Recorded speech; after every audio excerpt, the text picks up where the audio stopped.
Hi guys, welcome to Three Hammers Golf Academy. Rob Bluck here, Golf Academy Director, and today we have John Cheetham, hello guys, LLG Director, with us here at the Academy. So today is it's Tips Tuesday.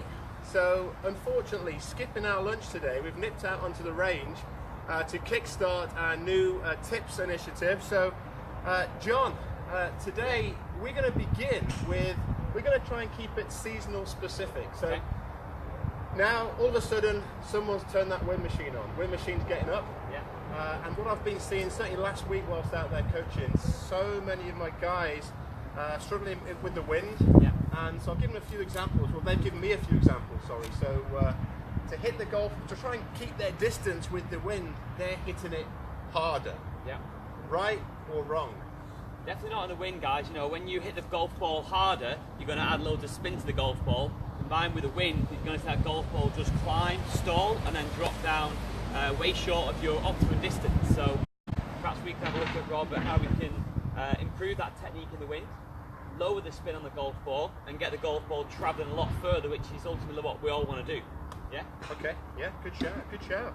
So that's our little bit of content to begin with. Now I've already seen a few questions which we've had already today, asking about how we can help improve their golf game. So we're going to kickstart with JC hitting a few drives at normal speed, John, just to begin. We're going to have a little look to see exactly how high, how low you're hitting it. Yeah. Unfortunately today we've got a real calm day here at HQ, so yeah, let's go and turn that wind machine on. Let's give it a go. Take a few shots to start with.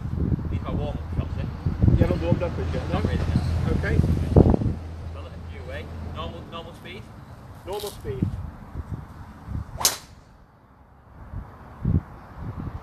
Okay, golf shot.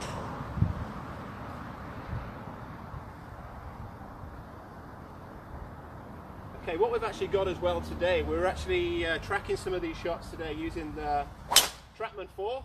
Whoa, 4! It's okay, you're alright. These are warm-up shots. Warm-up shot, yeah. So Trackman 4 today is going to tell us exactly how far the golf ball's going. It's going to tell us exactly how quick John is swinging that golf club at impact.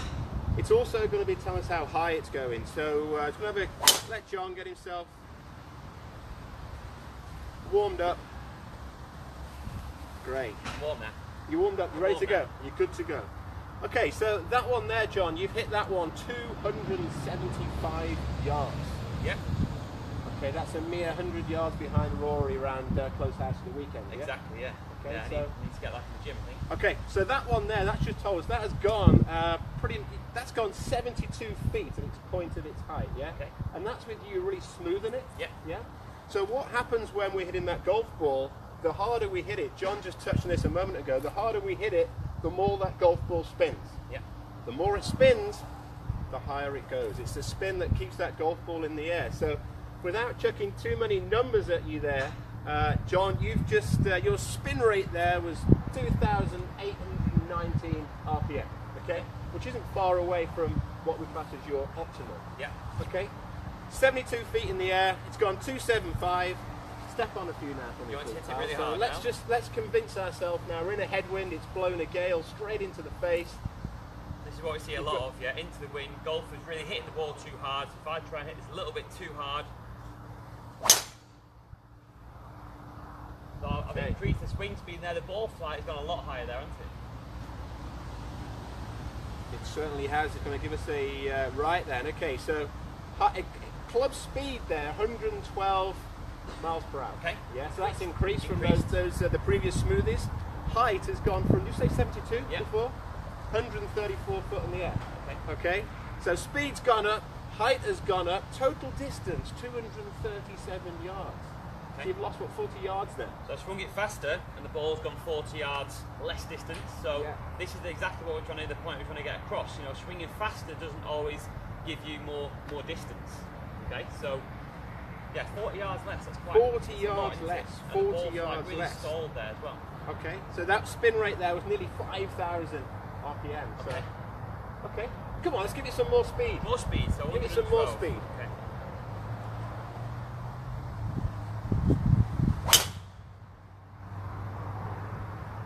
Okay, so again, high. High, good shot. Very, very straight that one. Club speed, 116 miles per hour on that one there, John. Okay. So tour average now, according to Trackman's, 119 miles per hour. That, yeah, so you're not far away there. Yeah, not far away, tour average. That one there's gone a little bit further, 150 feet high. It's gone twice the height as those smoothies to begin with. Yeah. Okay, so on the old-fashioned sayings, which is, I know stayed with me forever, and I know that you refer to this a lot. I hear that you say this a lot whilst coaching. Swing it with ease into the breeze. There, I said it. Okay, so let's hit a couple now. Real smoothies, John. Also, as well, what I'd like you to do, it's a great tip when playing into that wind, is grip the golf club that little bit lower. So grip down that golf club a little bit. We're not going to mess with golf ball position just yet. Same setup. Yeah, swing with Softer ease swings. into the breeze. Okay, good shot. Lovely ball flight there. A lot lower as well. A lot lower. So club speed there has come down 106 miles per hour. So 10 miles per 10 hour miles less. Yeah, yeah. Height has gone from 150 feet. Yeah. 54 feet. Right. Total distance there on that shot there, 256 yards. Okay, so distance is back up. So distance is back up. And that's with you swinging it really slow. easy. Yeah. The other thing I added here is, I know I'm a big preacher to my lessons, but yes, holding down the club, but also just keep their arms and hands nice and relaxed, and that gets the swing speed nice and slow at the bottom, gets the spin down as well. So when you're over the golf ball, just soften the grip pressure a little bit, swing nice and easy. There we go. Lovely golf shot. So that's the ball flight I'd like to see on the golf course a bit more. So I was actually waiting there, I was actually taking academy bets there, and how long into this session would it be until John actually mentioned grip pressure? So he was set 7 minutes. Not bad for me. 7 minutes in. Yeah. Now John grew up playing a lot of links golf, so he's an absolute seasoned pro for what we're actually talking about now. With the wind and a real calm day here at Three Hammers. Yeah. So what I'd like to do now, if it's okay, John, we're going to keep with the theme of high ball flight, controlling ball flight. Can we hit a couple of iron shots now? Yeah. Yeah. A couple of iron shots. Just we put a couple of lines down here.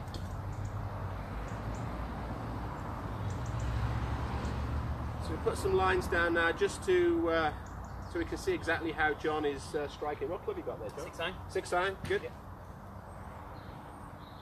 So you've now just smoothed a lovely driver down there, 260 yards into a gale force wind, which is pretty good. Yeah. You've now got, say, 160 into a flag, Yeah. which normally your 6 iron, I've caddied for you a few times, goes approximately 180. 180, yeah. Yeah, so a nice little smoothie should be the number. Smooth 6 iron at the yellow flag area. So ball position now just goes just forward of centre for me. Okay, so we're playing standard 6 iron, yeah? Yeah. Standard 6 iron ball, just ahead of centre, yeah, good.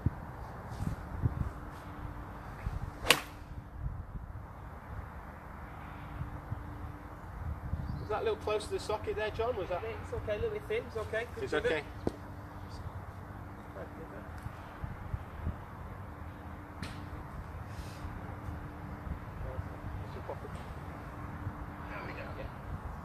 Great tip this, guys, as well, if you're practicing out on a grass range.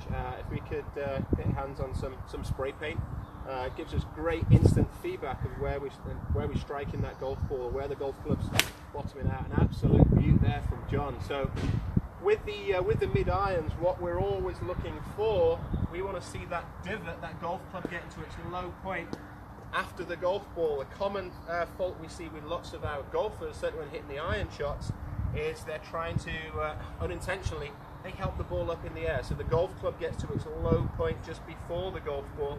And again, that can really affect ball flight this time of year. So divot watch. Golf ball, divot. Divot coming after the ball. Do you want to give us an example, John, of what we see? Just that, if we reverse, we help it up in the air? Yeah, so we see, same set as before, but as Rob said there, we're really trying to desperate to get the ball up in the air, and we see it impact. The body weight sort of stays on this right foot here. The club levels out too early. And typically there, if I can demonstrate this, we see a real heavy contact there. My weight stuck on the right foot. We've not transferred through to the left. But that's a typical babbing which we see. In the winter that gets worse as well because the ground's wet, soggy. So that's really magnified with the big divots. So we want to try and really progress your weight through to your left side and strike that golf ball first. Okay. Again, this time of year, most golf clubs now, especially with the recent downpours we've been having, they've got winter rules. Many of our golfers, they're delighted when they can place the golf ball preferred lies. So what John's just done now, how we demonstrated, that is great if the ball's teed up. We get away with it. This time of year, though, when it's soggy and we're in that first cut of rough, we've got to make sure that body weight is moving the right direction. So what we're going to do here, is, as John's demonstrating here, we're going to have a real close look at and concentrate on John's through swing. So a lot of times when coaching, we're actually referring to the follow through or the through swing position, where we see lots of our golfers, they're doing lots of drills away, in the trail side of the golf swing back here, getting behind the ball or whatever they're doing, but very little actually goes on into that through swing. So from here, with John's going to hit a couple of shots. Hopefully we're going to get some real nice squeezing ball divot strikes here. So have a look at the through swing. So a real key thought here is on the way through. Can you just show me a couple of rehearsals, John? Yeah, so train it before we do it. Punchy swing to it. Great. Okay, hold still there for me, please. So John's just going to hold it here. Now, I'm just going to give him a little bit of a lift here. Now, pretty much John here on the way through, all that body weight is up on that left side, and test yourself in this. Can you hold that balance on that forward side, on that lead side through the golf shot? Okay, let's give it a go on the golf ball. Okay.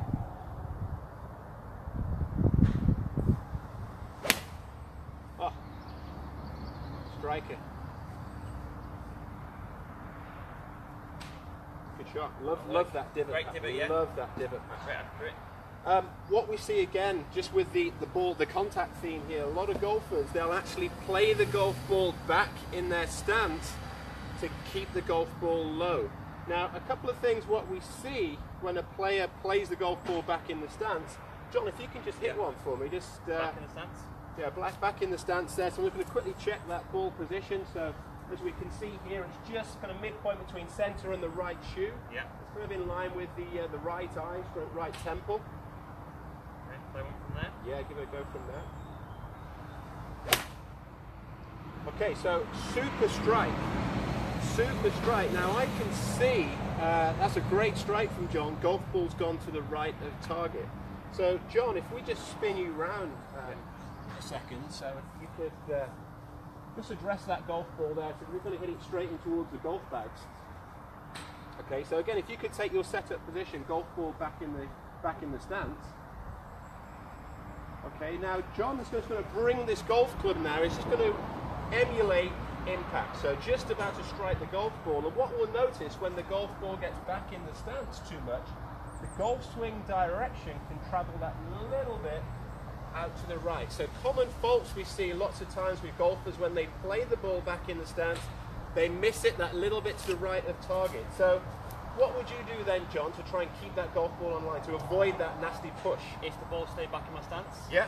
So I would then have to change my direction on the way in, and I'd feel like I'm much more on top of the golf ball, yeah, my chest on top of the ball, rather than letting it get stuck behind me and I'm blocked to the right. Okay, so great. So the top of my swing, I would feel a bit of patience from here, wait for it, and then I'd feel myself trying to get my chest on the ball and press down that golf ball.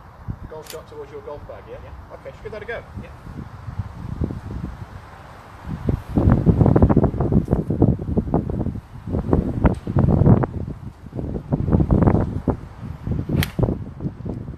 Lovely.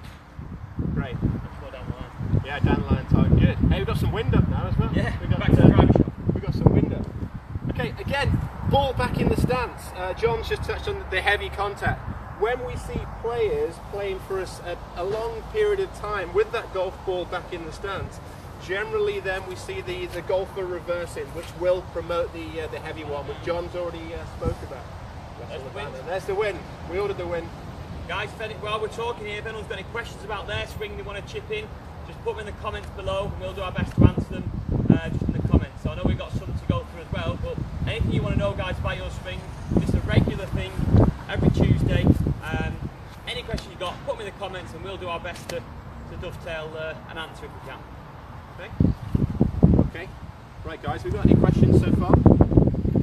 Yeah, so got a little message here from Kelly, friend of the complex, runs a great little venture out in Norfolk called Your Norfolk Golf. Go and check it out. But her question is, Rob and John, I need help with really bending my left knee when swinging. I can't help doing it. Okay, so it's bending the knee too much when swinging. Real common one we see with players. So, do you want to leave this one, John? Yeah, I'll leave this one. Yeah, you want to hold the banner? Yeah. So yeah, Kelly. So the left, yeah, very common one. We see that a lot with the Lazy Love Golf Academy down here as well. So I think what Kelly's referring to here is excessive knee bend on the way back here through the backswing, and generally that's very much linked to the rotation in the middle half of your body. So what we see a lot is if this right hip here was to slide out, okay, we really struggle to get this left knee in the correct position. Okay, so a key, we'll go through some drills in a second actually, but the sensation or the feeling you're after, Kelly, is trying to feel like your right hip, your right pocket area is turning on the backswing, and that will allow your left knee just to then point at the golf ball here. Okay, if we get your right knee sliding, we struggle to get this left knee folded inside the ball. Okay. I think, Kelly, it's really important to look at John's shoe here. He's got a lovely new pair of boots on today. Nice. Yeah, like those, yeah. Right. Look at John's shoe there. You can see how the actual left shoe, the leading side there, is pointing out. So when that left foot points out, it's harder there to get an active shoe, an active left knee. So just point your left shoe square for me, John. So real toe it in. Okay, so always check left foot position as well. Now make a backswing from there. So when that toe is in, as we can see now, that left knee can quite often become more active. Okay, so keeping that left shoe too square can quite often cause the active knee. Yeah. We've got a couple of pointers down there, haven't we? So again, just take your setup position there, John. So I'm a huge advocate of practice swings or drills in the garden. So one which John has just alluded to there is the turning of the hip. So if we were to put a cane or pointer just outside the right hip here, always making sure we're completely clear from the handle and the hand. Making a backswing from there, John, without making contact with the pointer. So just backswing only, just rehearsal swings. As we can see there, lower body's working really well. Great. That's it. That's the move there into this right, that hip moving out of the way. That really frees up and gives you your power, Kelly, in your backswing. This is a simple drill you can try in the garden or at home. Just get the rotation going. Really common one that we see all the time in the academy. Just try to feel this right hip turn, then your left knee adopts the right position there. Okay. If we slide, you feel yourself hit the stick, and then we're not quite getting the power in the swing. This also, Rob, enables the backswing to progress that bit further. If we slide, we reach a very short point in the backswing here. If we rotate, we can reach that maximum backswing position, loads of power, then we can drive through the golf ball. Nice finish. Great. And if you're really feeling adventurous, Kelly, just set up again for me, John. It's going to be hard, this. We're going to double up. Okay. Double up on pointers. Okay, so from here again now, we've got the hip, plus we've got the knee covered as well now. So just again, rehearsal swings only. Yeah, avoid those pointers. I've got to stress as well though, Kelly, and you guys and girls out there, trying to hit too many shots with the pointers here just to really give you that sensation slowly, lots of slow rehearsal swing to get that sensation. Great. Perfect. Real common one that though, we see that with lots and lots of golfers. I think, yeah, as soon as you turn, foot position. Yeah, I love that. simple one as well, just without the club, you just hold that, damn it. Yeah. Going back to some basics, not to lose that banner in a second. Okay. Even without the club, if we just adopt your position and just to cross your arm from your chest here, and just try to feel, isolate that area, and just rotate the right hip here, the left knee's behaving now. That's a great drill just to take the club out of it, simplify it, get yourself turning, and then on the way through we can get the nice extension through there. Homework, serious homework this. That's it. Three drills to work on there. Three drills. Yeah. Okay, great. Fantastic. So, We're good then. We're good. Yeah. Okay. Okay. Wrap up there. Yeah, I think so. Yeah, Perfect. great. So I hope you've enjoyed our first ever Tuesday tips. Today, ball control. Give it a go. Swing it ease into the breeze. It's a real oldie there, but it stood the test of time. Kelly, many thanks for your tip. Yeah. JC, it's a pleasure as always. Yeah. Some great shots there. Demonstrate next week. I'll demonstrate next week. Yeah, I'm on it. Next week. I think lunch is calling, eh? Okay. Yeah. Any questions, guys, in the week? Just comment. You know, it's same time next Tuesday, 12 o'clock. We're hoping this is going to grow. It's our first ever live Facebook session. So in the week, anything you've got at all, just write in the comments. Doesn't have to be next Tuesday, 12. In the week, just post it, and we'll answer it next week at 12 o'clock. Hopefully we can help you out with your game, guys. Great. Many thanks. Happy golfing. Cheers.